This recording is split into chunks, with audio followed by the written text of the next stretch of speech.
जय श्री श्याम। आप सभी को मार्गशीर्ष पूर्णिमा और अन्नपूर्णा जयंती की हार्दिक शुभकामनाएं। प्रिय श्रोताओं, आइए आज के इस शुभ अवसर पर श्रवण करते हैं मार्गशीर्ष पूर्णिमा के दिन सुनी जाने वाली कथाओं का। कथा से पहले हम सभी प्रथम पूजनीय भगवान गणेश जी को प्रणाम करके गणेश भगवान की कथा सुनेंगे।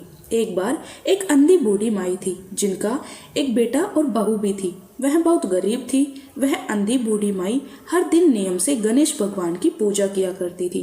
गणेश भगवान एक दिन बूढ़ी माई की पूजा से प्रसन्न होकर उसके सामने साक्षात सन्मुख आकर बैठ गए और बोले, बूढ़ी माई, तू प्रतिदिन निस्वार्थ भाव से मेरा पूजन करती है। मैं तुझ पर प्रसन्न हूँ, जो चाहे सो मांग ले। तब बूढ़ी माई बोली, हे विघ्नहर्ता भगवान गणेश, मुझे मांगना तो आता नहीं, सो मैं क्या मांगू। तब गणेश भगवान कहने लगे, ठीक है माई, मैं कल आऊंगा, जब तक तू अपने बेटे बहू से पूछकर कुछ मांग लेना। ऐसा कहकर गणेश जी अंतर ध्यान हो गए। तब बूढ़ी माई ने अपने बहू बेटे से पूछा तो बेटा बोला, माँ धन मांग लेना। बहू बोली, माँ जी पोता मांग लो। तब बूढ़ी माई ने सोचा कि बेटे बहू तो अपने अपने मतलब की बातें कर रहे हैं, इसलिए उस बूढ़ी माई ने अपनी पड़ोसन से जाकर पूछा। पड़ोसन कहने लगी, बूढ़ी माई, तुम्हारी तो बस थोड़ी सी ही जिंदगी बची है, तू क्यों मांगे धन और क्यों मांगे पोता। तू तो केवल अपनी आंखों की रोशनी मांग, जिससे तेरा आगे का सारा जीवन सुख से बीत जाए। तब उन बूढ़ी माई ने बेटे बहू और पड़ोसन की बात सुनकर घर में जाकर सोचा कि ऐसा क्या मांगू जिससे बेटा बहू भी खुश हो जाए और मेरा भी भला हो जाए। मैं तो वही मांगूंगी। अब जब दूसरे दिन गणेश भगवान बूढ़ी माई के सन्मुख आए तो बोले, बूढ़ी माई मांग ले। गणेश भगवान के वचन सुनकर बूढ़ी माई हाथ जोड़कर बोली, हे विघ्नहर्ता, अन्न देवो, धन देवो, निरोगी काया देव, अमर सुहाग देवो, दीदा घोड़ा देव, सोने के कटोरे में पोते को दूध पीता देखूं, अमर सुहाग देव, और समस्त परिवार को सुख देव। आपके श्री चरणों में मुझे स्थान भी देव। बूढ़ी माई की बात सुनकर गणेश भगवान बोले, बूढ़ी माई, तूने तो मुझे ठग लिया और कहती है कि मुझे मांगना नहीं आता। तो कुछ भी तूने मांग लिया, अब वह सब तुझे मिल जाएगा। ऐसा कहकर गणेश भगवान वहीं अंतर ध्यान हो गए। हे विघ्नता गणेश भगवान, जैसे आपने बूढ़ी माई को दिया वैसा ही इस कहानी को कहते सुनते और हुंकार भरते सबको देना। वैसा ही सबको देना और सभी पर अपनी कृपा बनाए रखना। सभी प्रेम से बोलिए, गणेश भगवान की जय। अब सुनिए मार्गशीर्ष पूर्णिमा के दिन सुने जाने वाली कथाएं। एक बार एक ब्राह्मण थे। वह बहुत बूढ़े थे। वह रोज पीपल को जल से सींचा करते थे। पीपल में से रोज एक लड़की निकलती और कहती, पिताजी मैं आपके साथ जाऊंगी। यह सुनते सुनते वह बूढ़े ब्राह्मण दिन प्रतिदिन कमजोर होते गए। तब एक दिन उनकी पत्नी ने पूछा, क्या बात है। तब बूढ़े ब्राह्मण ने कहा कि अरे भाग्यवान, पीपल से रोज एक लड़की निकलती है और कहती है कि वह भी मेरे साथ चलेगी। तब ब्राह्मणी बोली कि कल ले आना उस लड़की को। जहाँ हमारी 6 लड़कियां पहले से ही घर पर है, वहाँ 7वीं लड़की और सही। अगले दिन बूढ़े ब्राह्मण ने उस लड़की को अपने घर पर चलने के लिए कहा और वह उस लड़की को घर ले आए। लड़की को घर पर छोड़ने के बाद वह वृद्ध ब्राह्मण गांव में आटा मांगने गए तो उन्हें उस दिन और दिनों की अपेक्षा आटा अधिक मिला। जब ब्राह्मणी घर पर वह आटा छानने लगी तो लड़की ने कहा, माँ जी लाइए, मैं छान देती हूँ आटा। जब वह लड़की आटा छानने बैठी तो परात भर गई। उसके बाद ब्राह्मणी भोजन बनाने जाने लगी तो वह लड़की बोली, माँ जी आज रसोई में मैं जाऊंगी। ब्राह्मणी बोली, ना तू अभी छोटी है, तेरे हाथ जल जाएंगे। लेकिन लड़की नहीं मानी और वह रसोई में भोजन बनाने चली गई। तो उसने कुछ ही देर में तरह तरह के 3600 व्यंजन बना डाले और आज तो सभी ने पेट भरकर भोजन किया। इससे पहले वह सभी आधा पेट भूखा ही रहते थे। रात हुई तो ब्राह्मणी का भाई आया और कहने लगा, दीदी मुझे तो भूख लगी है, मैं भोजन करूंगा। ब्राह्मणी परेशान हो गई कि अब रात को वह खाना कहाँ से लाएगी। तब लड़की ने पूछा, माँ जी क्या बात है। ब्राह्मणी ने कहा कि तेरा मामा आया है और वह रोटी खाएगा, लेकिन रोटी तो सबने खा ली, अब उसके लिए मैं कहाँ से लेकर आऊँ। लड़की बोली, माँ जी आप चिंता मत कीजिए, मैं बना दूंगी। और फिर वह लड़की रसोई में गई और मामा के लिए 3600 व्यंजन बना दिए। मामा ने भरपेट खाना खाया और कहा कि ऐसा खाना तो इससे पहले उसने कभी भी नहीं खाया है। ब्राह्मणी ने कहा, भाई तेरी पावनी भांजी है, उसी ने ही बनाया है। शाम हुई तो लड़की बोली, माँ चौका लगा के चौके का दिया जला देना, मैं आज कोठे पर ही सोऊंगी।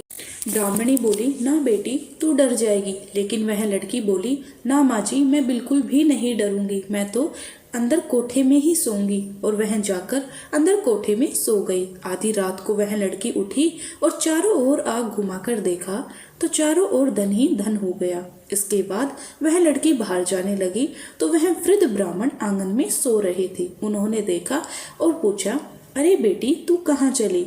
लड़की बोली, बाबा जी मैं तो दरिद्रता दूर करने आई थी, अगर तुम्हें दूर करवानी है तो करवा लो।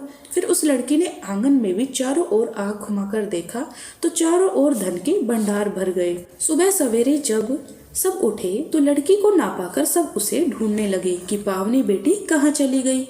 वृद्ध ब्राह्मण ने कहा कि मैं तो लक्ष्मी माता थी जो हम सबकी दरिद्रता दूर करने आई थी। हे लक्ष्मी माता, जैसे आपने उन वृद्ध ब्राह्मण की दरिद्रता दूर की वैसे ही सबकी करना। कहानी को कहते सुनते हुंकार भरते सबकी करना। प्रेम से बोलो लक्ष्मी माता की जय। प्रिय श्रोताओं, अब सुनिए माँ अन्नपूर्णा की कथा। माँ अन्नपूर्णा व्रत की कथा के अनुसार प्राचीन समय की बात है। काशी निवासी धनंजय की पत्नी का नाम सुलक्षणा था। उन्हें सभी प्रकार के सुख प्राप्त थे, केवल निर्धनता ही उनकी दुख का एकमात्र कारण थी और यही दुख उसे हर समय सताता था। एक दिन सुलक्षणा अपने पति से बोली, स्वामी आप कुछ उद्यम करो तो काम चले, इस प्रकार कब तक काम चलेगा? सुलक्षणा की यह बात धनंजय के मन में बैठ गई और वह उसी दिन विश्वनाथ शंकर जी को प्रसन्न करने के लिए बैठ गया और कहने लगा, हे देवादिदेव विश्वेश्वर, मुझे पूजा पाठ भी कुछ भी नहीं आता, मैं तो केवल आपके ही भरोसे बैठा हूँ। इतनी विनती करके वह 2-3 दिन तक लगातार भूखा भूखा प्यासा बैठा रहा। यह देखकर भगवान शंकर ने उसके कान में अन्नपूर्णा अन्नपूर्णा अन्नपूर्णा इस प्रकार 3 बार कहा। यह कौन कह गया? इसी सोच में धनंजय पड़ गया कि मंदिर से आते ब्राह्मण को देखकर वह पूछने लगा, पंडित जी अन्नपूर्णा कौन है? तब ब्राह्मण ने कहा, अरे धनंजय, तू तो अन्न छोड़कर बैठा है, इसलिए तुझे हर समय अन्न की ही बात सूझती है। जा घर जाकर अन्न ग्रहण कर। धनंजय अपने घर गया, जाकर अपनी पत्नी से सारी बात कही तो वह बोली, नाथ चिंता मत करो, स्वयं शंकर जी ने यह मंत्र दिया है और वे स्वयं इसका खुलासा भी करेंगे। आप फिर से जाकर उनकी आराधना करो। पत्नी के कहे अनुसार धनंजय फिर पहले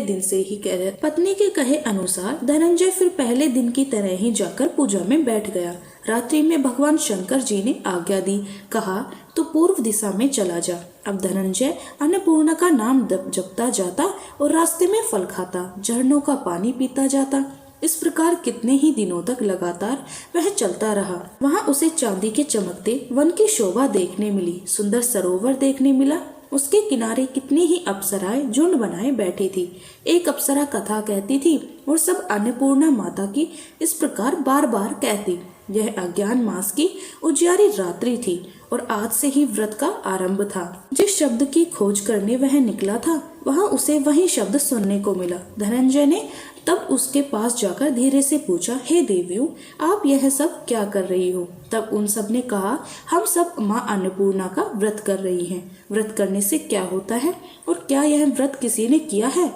इसे कब किया जाए और कैसे किया जाए और इसकी विधि कैसी है? मुझे भी कहो। धनंजय के कहने पर वे अप्सराएं कहने लगी, इस प्रकार व्रत को कोई भी कर सकता है। 21 दिन व्रत करने के लिए 21 गांठ वाला सूत लेना। 21 दिन यदि ना कर पाए तो 1 दिन का ही उपवास करे और यह भी ना करे तो केवल कथा सुनकर ही प्रसाद ले ले। निराहार रहकर कथा कहें, कथा सुनने वाला कोई ना मिले तो पीपल के पत्तों को रखकर सुपारी या घृत कुमारी यानी ग्वार पाठ को वृक्ष के सामने रखकर दीपक को साक्षी बनाकर सूर्य, गाय, तुलसी या महादेव को बिना कथाएं सुनाए मुख में अन्न मत डालना। यदि भूल से कुछ पड़ जाए तो 1 दिवस फिर उपवास करे।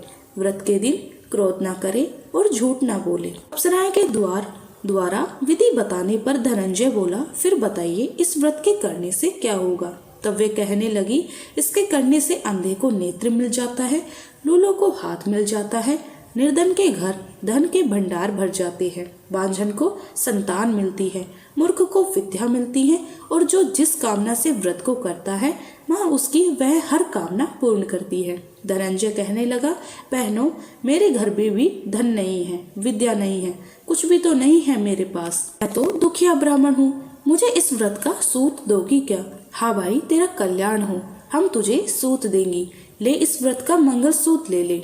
तब धनंजय ने उन अप्सराओं से सूत लेकर व्रत को किया। व्रत पूरा किया, तभी सरोवर में से 21 खंड की स्वर्ण सीढ़ी हीरा मोती जड़ी हुई प्रकट हुई। धनंजय अन्नपूर्णा जय अन्नपूर्णा कहता जाता था। इस प्रकार जाने कितनी ही सीढ़ियां वह उतरता गया। तब अंदर जाकर उसने क्या देखा कि करोड़ों सूर्यों से प्रकाशमान माँ अन्नपूर्णा का मंदिर है।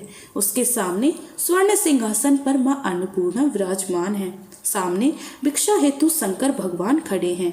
देवांगनाएं चवर झुला रही है। कितने ही हथियारे बांधे पहरा दे रहे हैं। धनंजय दौड़कर माँ जगदम्बा के चरणों में गिर पड़ा। देवी उसके मन का दुख जान गई। धनंजय हाथ जोड़कर कहने लगा, माता, आप तो अंतर्यामिनी हैं, आपको मैं अपनी दशा भला क्या बताऊं, आप तो सब कुछ जानती हैं। तब माता बोली, तुमने मेरा व्रत किया है, जब संसार तुम्हारा सत्कार करेगा। माता ने धनंजय के जिह्वे पर बीज मंत्र लिख दिया। अब तो उसके रोम रोम में विद्या प्रकट हो गई। इतने में क्या देखता है कि वह काशी विश्वनाथ के मंदिर में खड़ा है। माँ का वरदान लेकर धनंजय घर आया। अपनी पत्नी सुलक्षणा से सारी बात कही। माता जी की कृपा से उसके घर में धन संपत्ति उमड़ने लगी। छोटा सा घर बहुत बड़ा गिना जाने लगा। जैसे शहद के छत्ते में मक्खियां जमा हो जाती हैं, उसी प्रकार अनेक सगे संबंधी आकर उसकी बड़ाई करने लगे। कहने लगे, इतना धन और इतना बड़ा घर, सुंदर संतान नहीं है तो फिर इस कमाई को कौन भोगेगा? सुलक्षणा से तो कोई संतान हुई नहीं, इसलिए तुम दूसरा विवाह कर लो। अनिच्छा होते हुए भी धनंजय को दूसरा विवाह करना पड़ा और पति सुलक्षणा को सौतन का दुख झेलना पड़ा। इस प्रकार धीरे धीरे दिन बीतते गए। फिर अगेन मास आया। नए बंधन से बंधे पति ने सुलक्षणा से कहलवाया कि इस व्रत के प्रभाव से ही हम सुखी हुए हैं, इस कारण यह व्रत छोड़ना नहीं चाहिए। यह माता जी का प्रताप है जो हम इतने संपन्न और सुखी हुए हैं। सुलक्षणा की बात सुनकर धनंजय उसके यहाँ आया और व्रत में बैठ गया। नई बहू को इस व्रत के बारे में कुछ भी नहीं पता था। वह तो धनंजय के वापस घर लौटने की राह देख रही थी। दिन बीतते गए। व्रत पूर्ण होने में केवल 3 दिन ही बाकी थे। तभी नई बहू को खबर मिल गई। उसके मन में ईर्ष्या की ज्वाला दहक रही थी। वह सुलक्षणा के घर आ धमकी और उसे वहां भगदड़ मचा दी और वह मारी क्रोध के धनंजय को अपने साथ ले आई। नए घर में धनंजय को थोड़ी देर के लिए निद्रा ने दबाया। वह गहरी नींद में सो गया और ठीक उसी समय नई बहू ने उसका व्रत का सूत तोड़कर आग में फेंक दिया। अब तो माता जी का कोप जाग गया। इधर माता क्रोधित हुई और उधर उसके घर में अचानक आग लग गई। सब कुछ जलकर खाक हो गया। सुलक्षणा जान बच गई और पति को फिर अपने घर ले आई। नई बहू रूठ अपने पिता के घर जा बैठी। पति को परमेश्वर मानने वाली सुलक्षणा बोली, नाथ, घबराना नहीं, माता जी की कृपा अलौकिक है। पुत्र कुपुत्र हो जाता है पर माता कभी कुमाता नहीं होती, इसलिए आप श्रद्धा और भक्ति से आराधना शुरू करो, वे हमारा कल्याण जरूर करेंगी। धनंजय फिर माता के पीछे पड़ गया। फिर वहीं सरोवर सीढ़ी प्रकट हुई और उसमें वह माँ अन्नपूर्णा कहकर उतर गया। वहां जाकर माता के चरणों में करुण क्रंदन करने लगा, विलाप करने लगा। माता प्रसन्न होकर बोली, यह मेरी स्वर्ण की मूर्ति ले, उसकी पूजा करना, तू फिर सुखी हो जाएगा। जा, तुझे मेरा आशीर्वाद है। तेरी पत्नी सुलक्षणा ने श्रद्धा से मेरा व्रत किया, उसे मैंने पुत्र का वरदान दिया है। धनंजय ने आंखें खोली तो खुद को काशी विश्वनाथ के मंदिर में खड़ा पाया।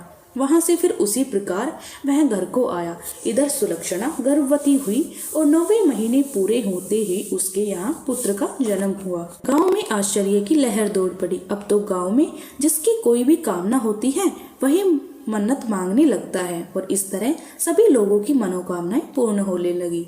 इस तरह उसी गांव के निसंतान सेठ के पुत्र होने पर उसने माता अन्नपूर्णा का मंदिर बनवा दिया। उसमें माताजी धूमधाम से पधारी, यज्ञ हुआ और धनंजय को मंदिर के आचार्य का पद दे दिया। जीविका के लिए मंदिर की दक्षिणा और रहने के लिए बड़ा सुंदर सा भवन भी दिया गया। धनंजय पत्नी और पुत्र सहित वहां सुख से रहने लगा। माताजी के चढ़ावे में भरपूर आमदनी होने लगी। उधर नई बहू के पिता के घर डाका पड़ गया। सब कुछ लुट गया और वे भीख मांगकर अपना पेट भरने लगे। सुलक्षणा ने जब यह सुना तो उन्हें बुलाया, भेजा।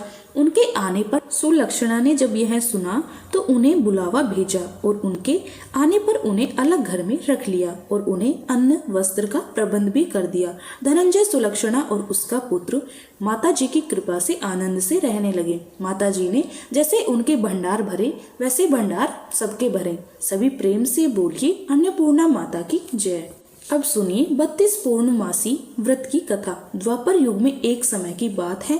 यशोदा जी ने श्री कृष्ण से कहा, हे कृष्ण, तुम सारे संसार के उत्पन्न करता, पालन करता और उसके संहार करता हो। आज कोई ऐसा व्रत मुझे कहो जिसके करने से मृत्यु लोक में स्त्रियों को विधवा होने का भय न रहे, और न ही यह व्रत सभी मनुष्यों की मनोकामनाएं भी पूर्ण करने वाला हो। तब श्री कृष्ण कहने लगे, हे माता, आपने अति सुंदर प्रश्न किया है। मैं आपसे ऐसे ही व्रत को विस्तार पूर्वक कहता हूँ।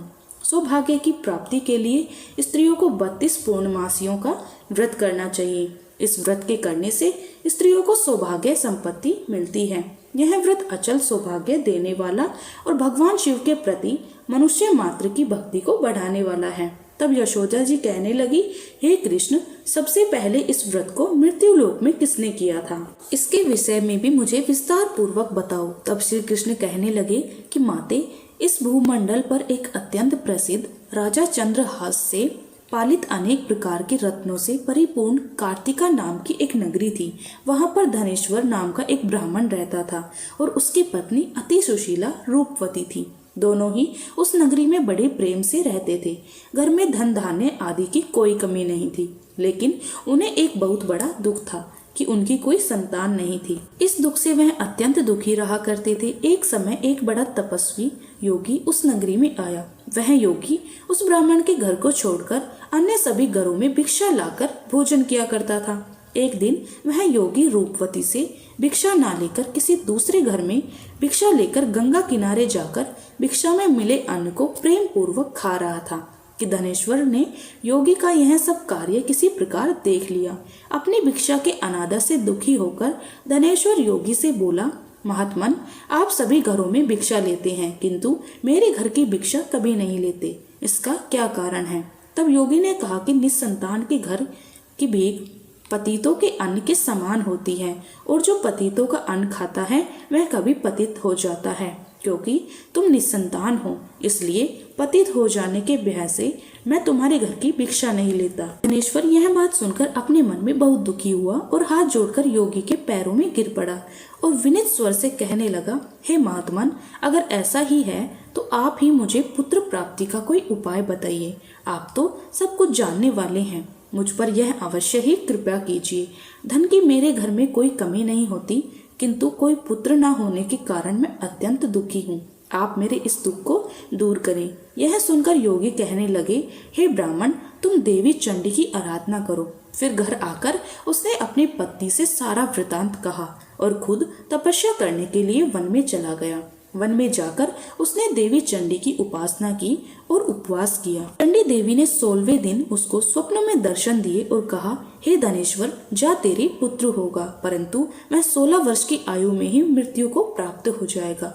अगर तुम दोनों पतित 32 पूर्णमासियों का व्रत विधि पूर्वक करोगे तो वह दीर्घायु होगा।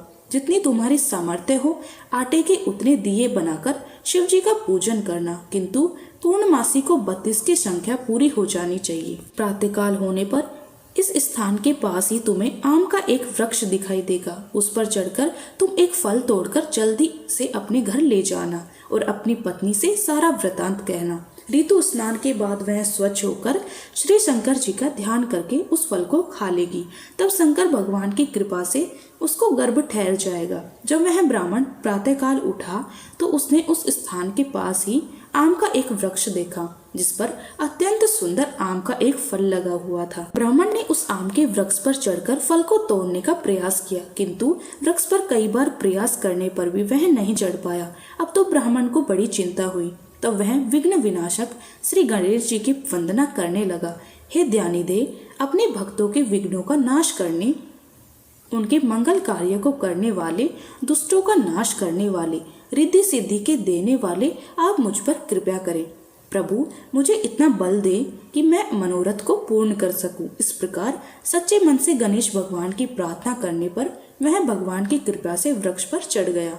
वृक्ष से फल तोड़कर उसने घर आकर अपनी पत्नी को वह फल लाकर दे दिया और उसकी पत्नी ने अपने पति के कहे अनुसार उस फल को खा लिया और वह गर्भवती हो गई। देवी चंडी की असीम कृपा से उसे एक अत्यंत सुंदर पुत्र हुआ, जिसका नाम उन्होंने देवीदास रखा। माता पिता के हर्ष और शोक के साथ वह बालक शुक्ल पक्ष के चंद्रमा की तरह अपने पिता के घर में बढ़ने लगा। देवी की कृपा से वह बालक बहुत ही सुंदर, सुशील और विद्या में बहुत निपुण हो गया। देवी की आज्ञा अनुसार उसकी माता ने 32 पूर्णमासी का व्रत रखना आरंभ कर दिया, जिससे उसका पुत्र बड़ी आयु वाला हो जाए। 16 वर्ष लगते लगते देवीदास ने माता पिता को बड़ी चिंता हो गई कि कहीं उनके पुत्र की इस वर्ष मृत्यु ना हो जाए। इसलिए उन्होंने अपने मन में विचार किया कि अगर उस दुर्घटना के सामने हो गई तो वो कैसे सहन कर सकेंगे। इसलिए उन्होंने देवीदास के मामा को बुलाया और कहा, हमारी इच्छा है कि देवीदास 1 वर्ष तक काशी में जाकर विद्या अध्ययन करे और उसको तुम अकेला कभी नहीं छोड़ना। इसलिए तुम साथ में जाओ और 1 वर्ष के बाद इसको वापस लौटा लाना। सारा प्रबंध करके उसके माता पिता ने काशी जाने के लिए देवीदास को एक घोड़े पर बैठाया और उसके मामा को उसके साथ विदा कर दिया। किंतु बालक की अल्पायु होने की बात बालक को या उसके मामा को नहीं कही। धनेश्वर ने अपनी पत्नी के साथ मिलकर अपने पुत्र की मंगल कामना और दीर्घायु के लिए देवी भगवती की आराधना और पूर्णमासियों का व्रत आरंभ कर दिया। इस प्रकार बराबर 32 पूर्णमासी का व्रत किया। कुछ समय बीतने के बाद एक दिन वह दोनों मामा भांजे रास्ते में रात बिताने के लिए किसी ग्राम में ठहरे हुए थे। उस दिन उस गांव के एक ब्राह्मण की अत्यंत सुंदर, सुशील, विदुषी और गुणवती कन्या का विवाह होने वाला था। जिस धर्मशाला के अंदर वर और उसकी बारात ठहरी हुई थी, उसी धर्मशाला में देवीदास और उसके मामा भी ठहरे हुए थे। संयोगवश कन्या को तेल आदि चढ़ाकर मंडप आदि का कर्म किया गया तो लगन के समय वर को धनुवार्थ हो गया। वह हिलने डुलने और चलने में बिल्कुल असमर्थ हो गया। तब वर के पिता ने अपने परिवारजनों से परामर्श करके निश्चय किया कि यह देवीदास मेरे पुत्र जैसा ही सुंदर है, मैं इसके साथ ही लगन करा दूं और बाद में विवाह के समय मेरे पुत्र के साथ हो जाएगा। ऐसा सोचकर देवीदास के मामा ने जाकर वह बोला कि तुम थोड़ी देर के लिए अपने भांजे को हमें दे दो, जिससे विवाह के लग्न का सारा कार्य सुचारू रूप से हो सके। उसका मामा कहने लगा कि जो कुछ भी हो, मधु पर्क आदि कन्यादान के समय वर को मिले वह सब हमें दे दिया जाए तो मेरा भांजा इस बारात का दूल्हा बन जाएगा। यह बात वर के पिता ने स्वीकार कर ली और तब मामा ने अपना भांजा वर बनने भेज दिया और उसके साथ विवाह के सभी कार्य रात विधि पूर्वक संपन्न हो गए। पत्नी के साथ वह भोजन नहीं कर सका। दुखी मन से वह सोचने लगा कि न जाने एक कैसी स्त्री होगी। वह एकांत में इसी सोच में पड़ा हुआ था कि उसकी आंखों में आंसू भी आ गए। तब उसकी पत्नी ने पूछा कि क्या बात है, आप इतने उदासीन और दुखी क्यों रहते हो। तब उसने वह सारी बातें वो वर के पिता के और उसके मामा में हुई थी वधु को बता दी। तब वह वधु कहने लगी कि यह ब्रह्म विवाह है, विवाह के विपरीत कैसे हो सकता है। देव, ब्राह्मण और अग्नि के सामने मैंने आपको ही अपना पति बनाया है, इसलिए आप ही मेरे पति हैं। मैं आपकी ही पत्नी रहूंगी, किसी अन्य की बिल्कुल नहीं। तब देवीदास ने कहा कि ऐसा मत करो, क्योंकि मेरी आयु बहुत थोड़ी है। मेरे मरने के बाद तुम्हारी क्या गति होगी, इस बात को अच्छी तरह सोच लो। परंतु वह वधु दृढ़ विचार वाली थी। बोली कि जो आपकी गति होगी वही मेरी भी होगी। हे स्वामी, आप उठिए और भोजन कीजिए, आप निश्चय ही भूखे होंगे। तब देवीदास और उसकी पत्नी ने मिलकर भोजन किया और रात में वो सो गए। प्रातःकाल देवीदास ने अपनी पत्नी को 3 नगों से जड़ी हुई एक अंगूठी और एक रुमाल दिया और बोला, प्रिय, इसे संकेत समझकर रखो और शांत हो जाओ। मेरा स्मरण और जीवन जानने के लिए एक पुष्प वाटिका बना लो, उसमें सुगंध वाली एक नव मल्लिका लगा लो। उसको हर दिन जल से सींचना और आनंद के साथ खेल कूदना और उत्सव मनाना। जिस समय और जिस दिन मेरी मृत्यु होगी उसका यह फूल सूख जाएंगे और जब यह फिर से हरे भरे हो जाए तो समझ लेना कि मैं जीवित हूँ। यह बात निश्चय करके समझ लेना और इसमें कोई संशय मत करना। ऐसा समझा बुझाकर वह चल गया। प्रातःकाल होते ही वहाँ पर गाजे बाजे बजने लगे। जिस समय विवाह के कार्य समाप्त करने के लिए वर तथा सब बाराती मंडप में आए तो कन्या ने वर को भली प्रकार से देखकर अपने पिता से कहा कि यह मेरा पति नहीं है, मेरा पति वही है जिसके साथ रात में मेरा विवाह हुआ था। इसके साथ तो मेरा विवाह ही नहीं हुआ। अगर यह वही है तो बताइए कि मैंने इसको क्या दिया था और रात में हमारे बीच में क्या गुप्त बातें हुई थी। वह सब बताई। पिता ने उसके कहे अनुसार वर को बुलाया। कन्या की सारी बातें सुनकर वह कहने लगा, मैं कुछ नहीं जानता। इसके बाद वह लज्जित होकर अपना समूह लेकर चला गया। वो सारी बारात भी अपमानित होकर वहां से लौट गई। भगवान श्री कृष्ण आगे बोले, हे माते, इस प्रकार देवीदास काशी विद्या पढ़ने के लिए चला गया। जब कुछ समय बीत गया तो काल से प्रेरित होकर एक सांप रात के समय उसको डसने के लिए वहां पर आया। उस विषधर के प्रभाव से उसके बिस्तर के चारों ओर से विष की ज्वाला से वह बिस्तर विषैला हो गया, परंतु वृतराज के प्रभाव से उसको वह सांप काट नहीं पाया, क्योंकि पहले ही उसकी माँ ने 32 पूर्णमासी का व्रत कर रखा था। इसके बाद मध्याह्न के समय स्वयं काल वहां पर आया और उसके शरीर से उसके प्राण को निकालने का प्रयास करने लगा, जिससे वह मूर्छित होकर धरती पर गिर पड़ा। भगवान की कृपा से उसी समय देवी पार्वती जी के साथ श्री शंकर जी वहां पर आ गए। उसको मूर्छित दशा में देखकर देवी पार्वती ने भगवान से प्रार्थना की, हे प्रभु, इस बालक की माता ने पहले 32 पूर्णमासी का व्रत किया था, जिसके प्रभाव से हे भगवान अब आप इनको प्राणदान दे दीजिए। देवी के कहने पर भक्त वत्सल भगवान ने उस बालक को प्राणदान दे दिया। इस व्रत के प्रभाव से काल को भी पीछे हटना पड़ा और देवदासी स्वस्थ होकर बैठ गया। उधर उसकी पत्नी उसके काल की प्रतीक्षा किया करती थी।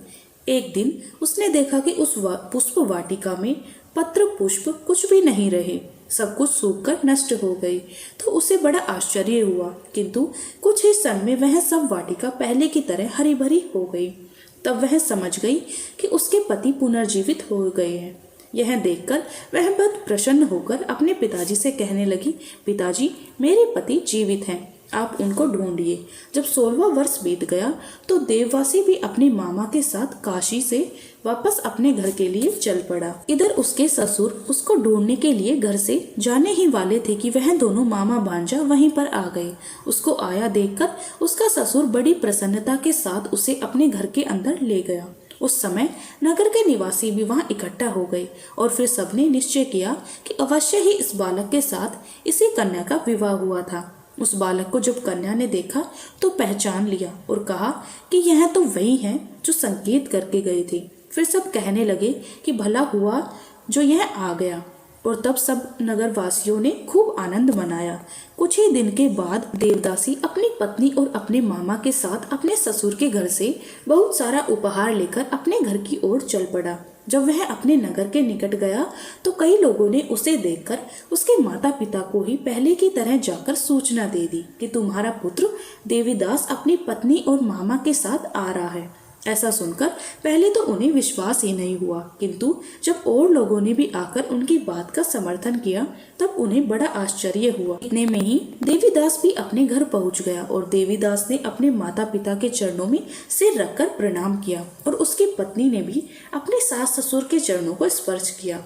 तो माता पिता ने अपने पुत्र और पुत्र वधू को अपने हृदय से लगा लिया और सबकी आंखों से प्रेम के आंसू बहने लगे। अपने पुत्र और पुत्र वधू के आने की खुशी में धनेश्वर ने बड़ा भारी उत्सव किया और ब्राह्मणों को भी बहुत सी दान दक्षिणा देकर प्रसन्न किया। भगवान श्री कृष्ण कहने लगे, माते, इस प्रकार धनेश्वर 32 पूर्णमासियों के व्रत के प्रभाव से पुत्रवान हो गया। जो भी स्त्रियां इस व्रत को करती हैं वे जन्म जन्मांतर में भी वे वध्य का दुख नहीं भोगती और सदैव सौभाग्यवती रहती है। यह मेरा वचन है, इसमें कोई संदेह नहीं है। यह व्रत पुत्र पौत्रों को देने वाला तथा संपूर्ण मनोकामनाओं को पूर्ण करने वाला है। 32 पूर्णमासियों के व्रत से व्रती की सारी इच्छाएं भगवान की कृपा से पूर्ण हो जाती हैं। कथा समाप्त होती है। सभी प्रेम से बोलिए श्री कृष्ण भगवान की जय। मार्गशीर्ष पूर्णिमा की जय।